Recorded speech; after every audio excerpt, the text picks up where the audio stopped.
Combate, a trincheira do contribuinte. Menos impostos, mais empregos.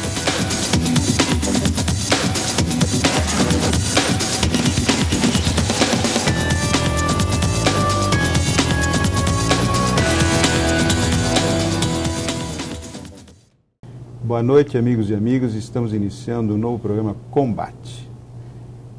Combate, como você sabe, é um programa da Confederação Nacional de Serviço que tem um mote de defesa de mais emprego e menos impostos. E hoje nós temos que enfatizar isso, porque me parece que tem alguns movimentos no próprio governo de aumentar os impostos e diminuir o emprego em relação a algumas questões. Portanto, hoje convidamos, inclusive, o doutor professor Jorge Arbache, que é professor da Universidade de Brasília da UNB. Muito obrigado, Jorge, por estar aqui conosco. É uma grande satisfação tê-lo aqui para o nosso pequeno programa, para discutir um pouquinho como é que você vê as questões hoje no Brasil, inclusive como é que você vê a participação do setor serviço num programa de desenvolvimento necessário para o Brasil, tanto de emprego como de crescimento econômico. Bom, boa noite a todos. Obrigado pelo convite. Não é possível se pensar o desenvolvimento econômico do Brasil sem se pensar no setor de serviços. E por uma razão muito simples. O setor representa 70% do PIB, 74%, 75% da força de trabalho e cerca de 83 de cada 100 novos postos de trabalho formais são abertos no setor de serviços. Então, esse setor ele é absolutamente crítico para o desempenho da economia brasileira. Se esse setor vai mal, a economia brasileira de alguma forma vai mal. Se esse setor vai bem, a economia brasileira de alguma forma vai bem. Então, sendo ele tão importante, não se pode pensar no desenvolvimento integrado desse país sem que o setor de serviços esteja presente e seja parte central de qualquer agenda econômica, seja ela tecnológica, seja ela de inovação, de comércio exterior e industrial. Não só por causa do seu tamanho, mas também por causa do seu impacto direto e indireto nas demais atividades. Pensemos o caso da indústria.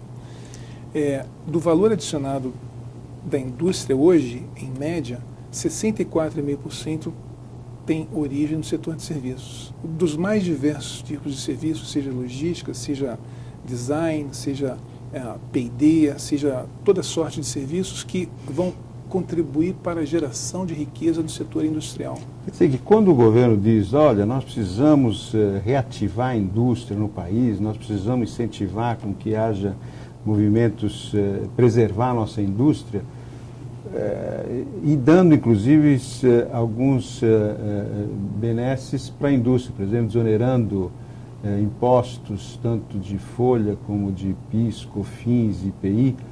Você acha que esse é um programa correto no processo de alimentar a produtividade da indústria ou é apenas um paliativo para resolver alguns problemas momentâneos e situações de necessidade?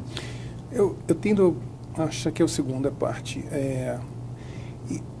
E por que isso? Porque o produto industrial hoje, seja no Brasil, seja no mundo, ele cada vez mais se confunde com os serviços. Você não sabe onde acaba e onde começa o setor industrial e onde acaba e onde começa o setor de serviços. O exemplo talvez mais claro de todos é o iPhone, cuja participação dos serviços no valor final é de 93%. Mas a questão central não é os serviços representarem 93% do valor do iPhone. A questão central é que o telefone celular sem os serviços tem valor zero. Os serviços aqui são softwares, são a marca e tudo mais que vem junto na forma de serviços que vai tornar aquele telefone algo de valor no mercado. Claro. Por outro lado, os serviços sem o produto industrial, que é a carcaça do telefone, também não tem valor.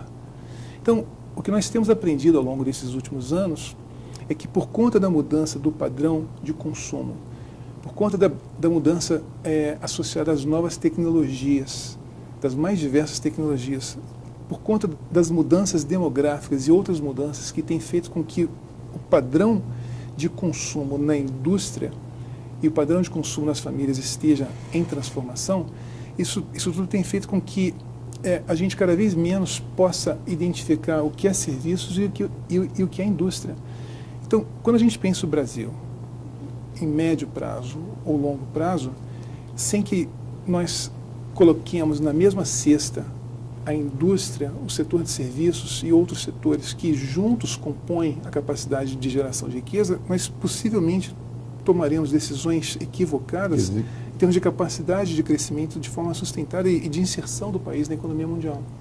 Quer dizer, a indústria precisa do setor de serviço, como o setor de serviço precisa Exatamente. da indústria, evidentemente. Exatamente. E também precisa também da inovação no Exato. processo de tecnologia, melhoria da tecnologia. Quer dizer, a frase do ministro da Ciência e Tecnologia dizendo que a inovação inibe os empregos, diminui a empregabilidade, por isso que ele não gosta da inovação, você acha correto essa frase? Não, essa frase teria algum sentido se o Brasil fosse uma economia fechada.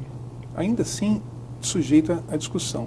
Quando você está numa economia aberta, como é o caso da economia brasileira, entenda-se aqui a economia aberta não pela relação comércio-PIB, mas pela situação do Brasil hoje de ser extremamente sensível a todo tipo de choque econômico no exterior que vem, por conseguinte, afetar a formação de preços no Brasil e o fluxo de capitais. O Brasil hoje é uma economia quase tão exposta como qualquer economia europeia, do ponto de vista de sensibilidade da alocação dos seus recursos associada a choques externos. Tendo dito isso, quando nós pensamos que o Brasil não deveria seguir uma rota, uma trajetória de inovação e de novas tecnologias, porque ela poderá ter impacto no emprego, isso só não será danoso para o país se todos os demais países que competem direta ou indiretamente com o Brasil fizessem o mesmo. Claro. Só que não é isso que está acontecendo, é exatamente o oposto. Os países, eu estou falando aqui de México, estou falando de Turquia, Malásia e outros países emergentes que concorrem na mesma faixa que o Brasil tenta concorrer, eles estão seguindo as rotas que são as mais promissoras e que têm sentido no século XXI, que são rotas de integração dos setores, buscando maior competitividade, maior racionalidade, com integração de novas tecnologias, de tal forma que você possa competir internacionalmente. O emprego no Brasil só será garantido se nós conseguirmos inserir o Brasil pela porta da frente na economia mundial. O Brasil hoje, as pessoas têm que entender que as coisas mudaram. O Brasil hoje é parte do mundo. Nós competimos não com a empresa da esquina, nós competimos com as empresas da Ásia, dos Estados Unidos, da Europa. Quando eles, de alguma forma, adotam tecnologias que os tornam mais competitivos e nós ficamos para trás, os empregos vão ser exportados, os empregos brasileiros. Então, não é possível, conhecendo já a situação, conhecendo a mudança... E essas tecnologias também não vêm mais de navio, né? Não, não vem mais de navio. Agora ela vem através de uma nuvem eletrônica que chega exatamente no mesmo instante que acontece naquele momento, acontece em qualquer lugar do mundo. Então, como é que a gente pode, você fala, entrar pela porta verde? Como é que o Brasil precisa se preparar para entrar pela porta da frente nesse setor? Olha, nesse mundo, nesse estado de coisas em que vivemos hoje, só é possível se chegar em algum lugar se houver uma estratégia. Não é possível mais com políticas convencionais, com políticas mais do mesmo, se chegar a algum lugar. O mundo hoje se tornou um lugar muito mais inóspito para se crescer. É muito provável que taxas elevadas de crescimento hoje sejam cada vez mais coisas do passado, cada vez mais. É difícil e cada vez mais, muitas vezes, até mesmo ilegal, a introdução de políticas públicas convencionais, como, por exemplo, subsídios e etc., nesse mundo de governança, com o padrão de governança que nós vivemos hoje. Então, políticas tradicionais não vão levar o Brasil a um crescimento maior. O que é preciso se fazer? É preciso ter uma estratégia, um plano de voo. Esse plano de voo tem que ter uma visão de médio e longo prazo. Uma coisa fundamental aqui é que nós sejamos capazes de integrar os setores, o setor de serviços, a indústria, o setor agrícola, o setor mineral, de uma forma tal que eles reflitam a capacidade de crescimento do país, considerando os seus recursos, considerando a sua potencialidade. Essa é uma parte fundamental. A outra parte fundamental é a necessidade de se entender a importância do conhecimento nas suas várias manifestações, educação, inovação, tecnologia, como condição sine qua non para que o país seja competitivo lá fora.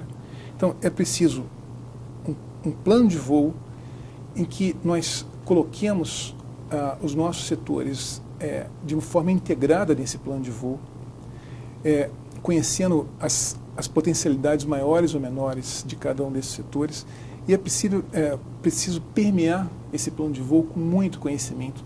E uma outra coisa fundamental, como não é mais possível ser feliz sozinho, o Brasil tem que aceitar a ideia de que ele vai ter que se integrar mais à economia mundial. Vai ter que ter parceiros. A questão não é participar ou não, a questão é cada vez mais como que você vai participar da economia mundial. E participar como vendedor de commodities, como nós fazemos hoje, certamente não nos interessa. Só para dar um dado, o setor mineral inteiro no Brasil, esses são dados da RAIS, são empregos formais, ele tem menos de 500 mil empregos. Ele não resolve o problema do Brasil. Ele não resolve o problema da pobreza, não resolve o problema da desigualdade, não resolve o problema dos impostos, porque esse setor, quando exporta, ele paga poucos impostos. Só é possível o desenvolvimento integral desse país se houver uma integração dos setores de tal forma que todos ganhem e que permitam integração essa que leve o Brasil a ser competitivo, não só em relação a ele mesmo, mas em relação aos nossos potenciais competidores lá fora. Quer dizer, você acha, então, tem que fazer uma lição de casa primeiro, para depois preparar o país para isso? Por exemplo, na área, você estava falando, na área de reciclagem tecnológica, educação, problema de financiamento para essa área de serviços, dar maior apoio na infraestrutura de alguns setores que possa fazer com que haja essa integração entre os outros setores da economia? Não há dúvida. O setor de serviços, sendo ele tão grande, tão importante enquanto insumo para os demais setores, ele tem que merecer um foco que passe necessariamente pelo aumento da produtividade, pelo acesso a crédito, pelo acesso à tecnologia, pelo acesso a capital humano de qualidade, por melhor gestão, de tal forma que as milhões de empresas do setor de serviços se tornem parceiros que contribuam para o desenvolvimento dos demais setores. Então, sim, o setor de serviços, grosso modo, ele tem dois grupos. Ele tem um grupo de atividades que são serviços fim, que são o cabeleireiro e os demais vários setores que são consumidos pelas famílias e pelos indivíduos. E tem os serviços que são insumos para outras atividades econômicas. Ambos têm que merecer maior foco.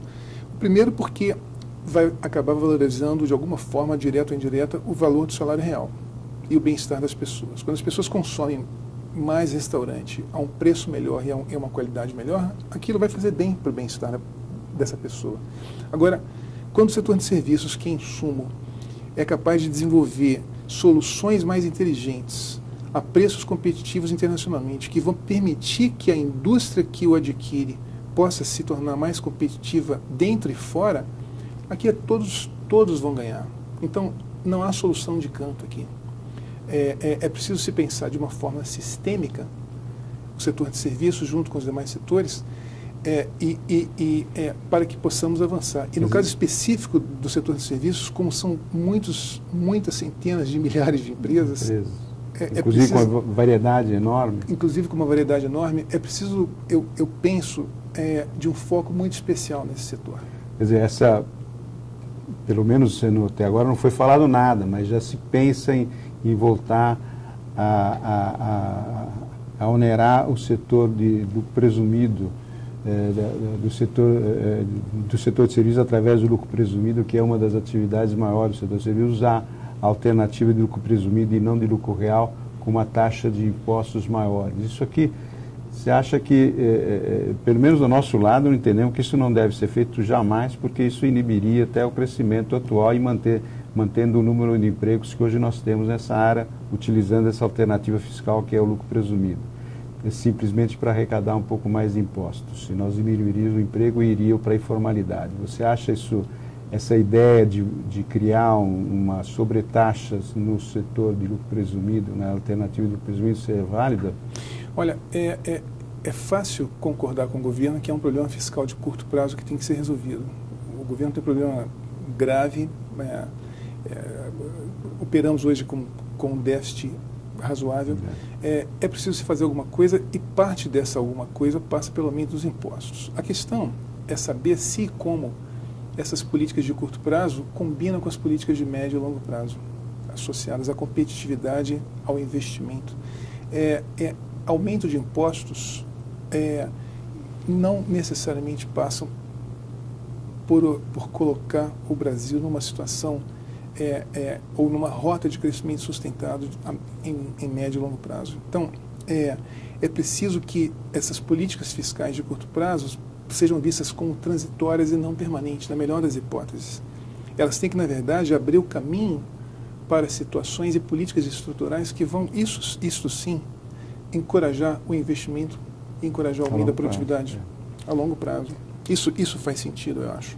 Porque realmente, se nós tivermos uma estabilidade econômica, uma estabilidade jurídica também, aí cria um impasse para qualquer investimento ser factível.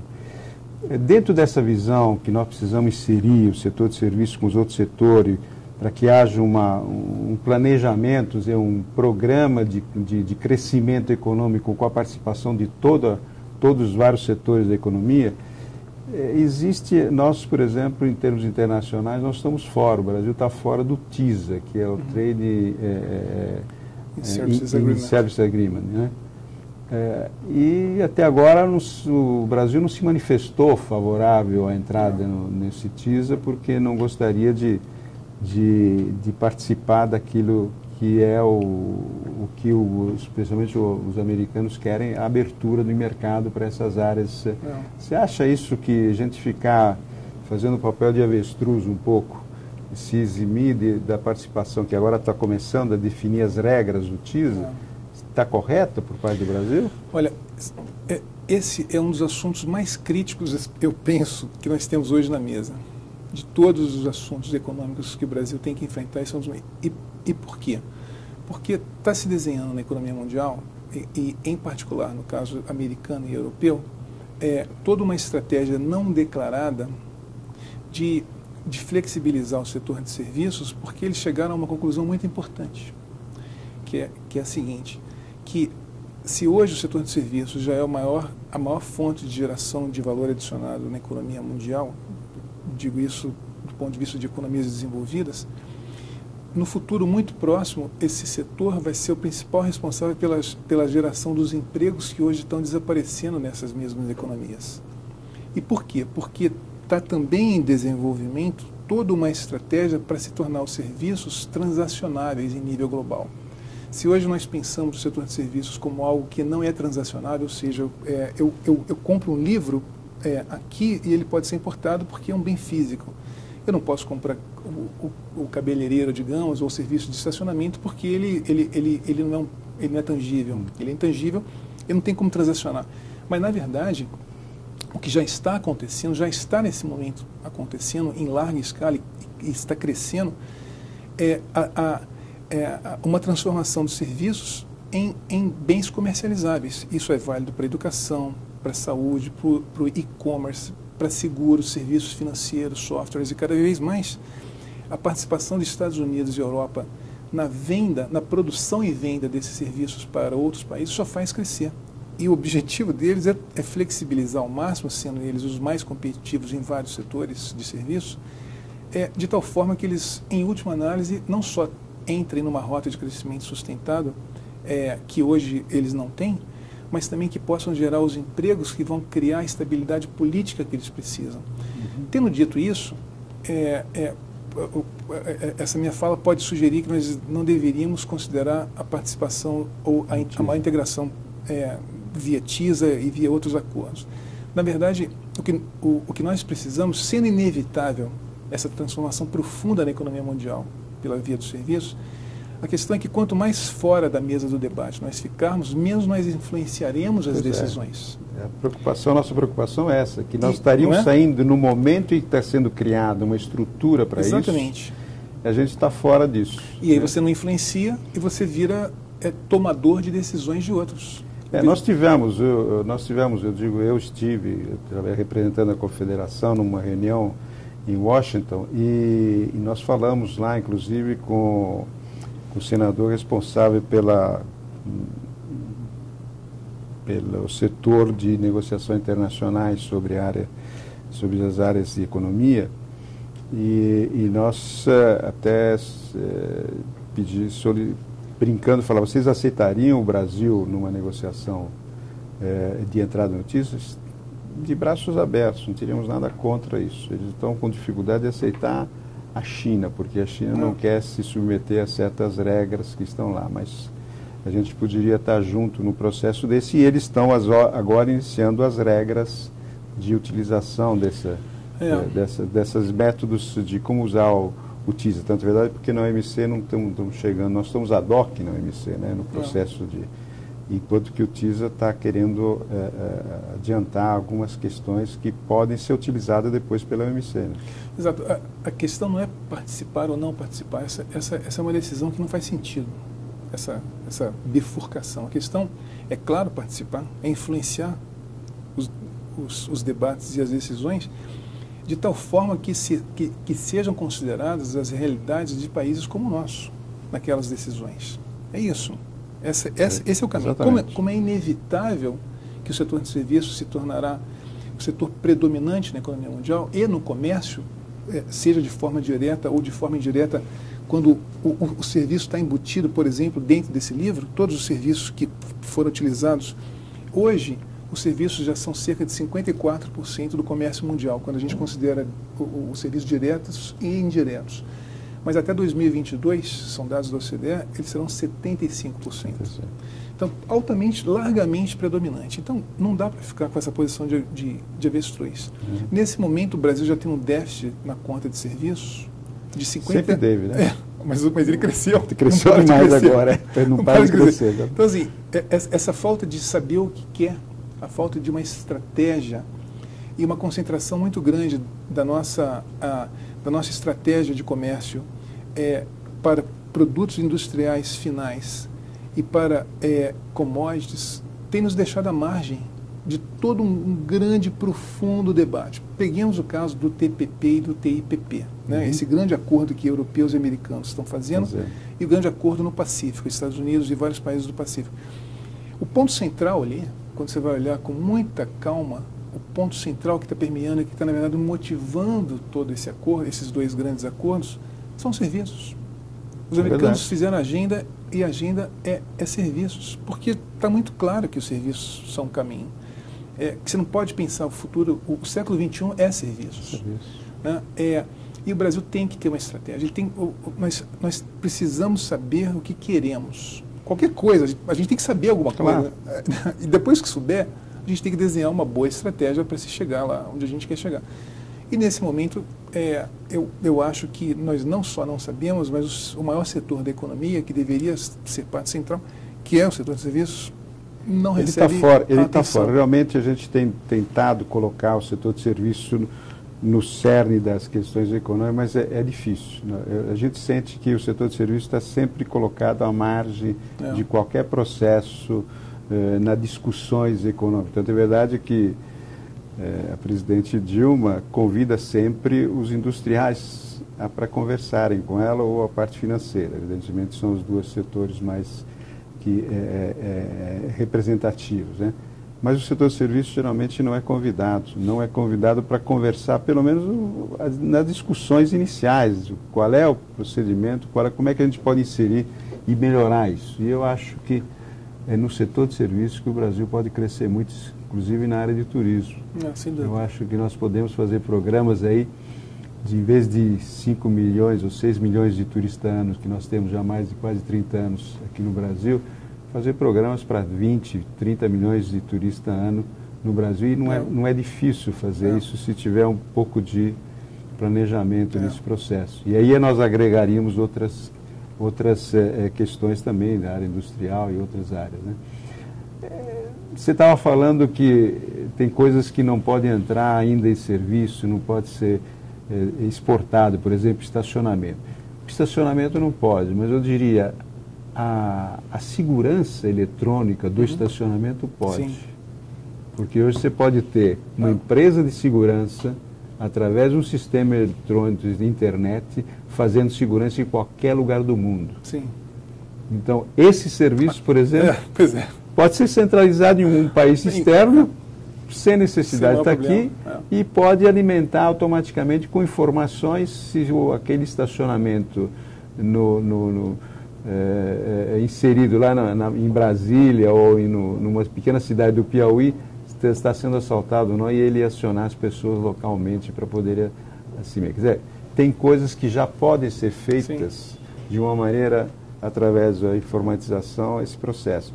Então, por isso a gente realmente tem que estar junto com isso. Né? Como é que você vê, nós estamos terminando quase o programa, mas eu gostaria da última pergunta, como é que você vê que a gente possa levar isso ao governo? Nós temos feito alguns trabalhos, Jorge, e nós apresentamos ao governo algumas ideias, principalmente desoneração da folha de pagamento, usar um outro critério, um critério horizontal e não particular, problema do emprego, da rotatividade do emprego, na área de FGTS e outras coisas mais. Como é que você acha que o governo se sensibilizaria para aceitar a discussão dessas teses nesse momento? Você acha que precisa fazer uma campanha, precisa fazer uma ação? Como é que você vê que a gente podia levar para que o governo se interessasse para o setor de serviços, para que ele inserisse no planejamento econômico do país? Olha, eu acho que a gente tem aqui um clássico problema de comunicação e de informação. Eu acho que nós sabemos muito pouco sobre o setor de serviços, seja no Brasil e até mesmo fora, e não há um conhecimento razoável, não há uma disseminação acerca da importância desse setor. Muita gente nem mesmo sabe o tamanho do setor de serviços no Brasil. Às vezes eu falo aqui ou ali, as pessoas se surpreendem. Nós temos feito boletins mensais para informar, e anualmente a gente tem feito algum trabalho sobre isso. Mas é difícil... Eu acho que partindo de uma base de informação ainda baixa e até mesmo de um estoque de conhecimento acumulado também baixo sobre o setor de serviços, isso sugere para mim que nós temos um longo trabalho a ser feito do ponto de vista de produção de conhecimento e de comunicação junto ao governo, junto à imprensa, junto a líderes, para que se conheça mais o fundamental impacto do setor de serviços na economia e a necessidade de se trabalhar mais para se elevar a produtividade e os investimentos nesse setor. Eu acho que muitas vezes o foco que se dá para a indústria, que é um setor que, em última análise, representa 13% do PIB, o que, na verdade, não representa toda a sua importância e toda a sua dimensão, porque, de forma indireta, o setor industrial é muito maior do que os 13%. Mas, ainda assim, nós utilizamos as velhas ideias da primeira metade do século XX e parte do século XXI, de que a indústria era sozinha. Verticalização da verticalização. Isso não é mais verdade. Né? Então, mas nem todo mundo sabe disso. Nem todo mundo entende os impactos que um aumento, por exemplo, da produtividade ou da eficiência dos serviços poderá ter para as famílias, para as empresas e para o país de uma forma geral, quando se pensa em competitividade internacional. Então, eu acho que a gente tem um bom trabalho a ser feito de comunicação e de disseminação sobre a importância do setor. Contamos com a sua ajuda lá na Universidade de Brasília, que possa, quem sabe, ajudar o próprio governo a entender um pouco melhor e o que precisar da gente, a gente poder colaborar com isso. Muito obrigado pela sua presença aqui, Jorge. Foi importantíssima a sua vinda aqui conosco. Nós vamos divulgar esse nosso programa e, quem sabe, repeti-lo em algumas outras cidades para poder viabilizar essa nossa discussão de hoje. Tá bom, obrigado pelo convite. Obrigado, telespectador, e nos veremos na próxima semana no mesmo horário. Obrigado. Combate, a trincheira do contribuinte. Menos impostos, mais empregos.